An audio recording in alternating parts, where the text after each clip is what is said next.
Hi, what I'd like to speak to you about next is a characteristic of the U.S. government that we see being played out in the media almost every day, and that characteristic is called federalism.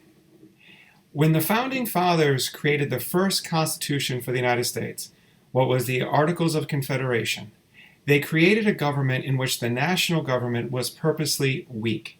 It was understandable considering the Revolution was a reaction to the increase in power of the British government over the American colonies.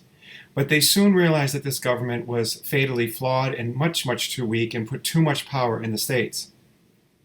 So when the Constitutional Convention convened in 1787, what they realized they needed to do was to give the national government much more power, but also to maintain power for the states. And that they could do by creating a federal system, or simply what we call federalism, in the United States.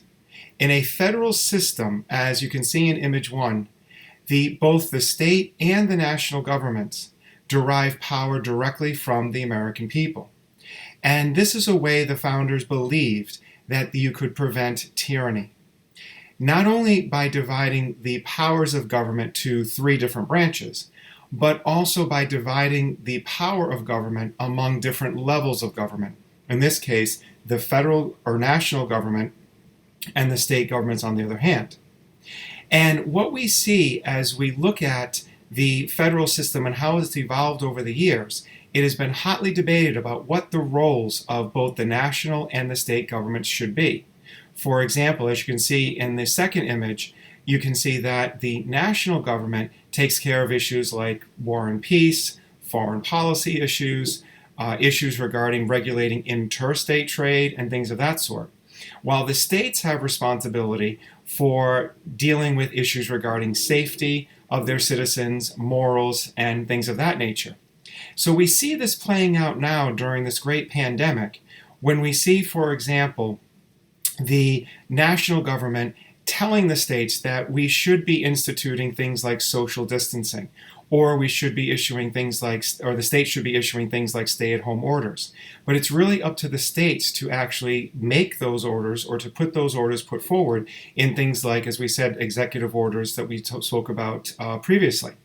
So it's interesting that the national government, while it has great powers, doesn't have complete power over all of the state governments and over the American people. So that we see, for example, when the federal government decided back in the 1960s that motorcycle helmet laws should become mandatory, or in the 1980s, when they decided that the national drinking age should be raised to 21 from the original age of 18, they could not do it in Congress themselves. The national government could not do it.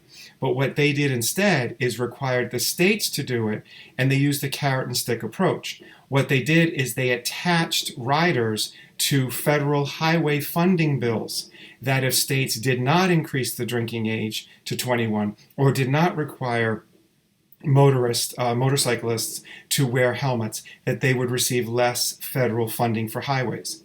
So in this way, we can really see the federal-state relationship really play itself out. And again, it's still very controversial today when we see during this period of a pandemic, when the federal government is doing certain things and you see states doing other things at times. But that is a part of our system, and it's part of the overall debate that has been going on for well over 200 years about what the proper role is of the national government vis-a-vis the state governments. There are approximately 25 federal systems at work in the world. The United States is one of those.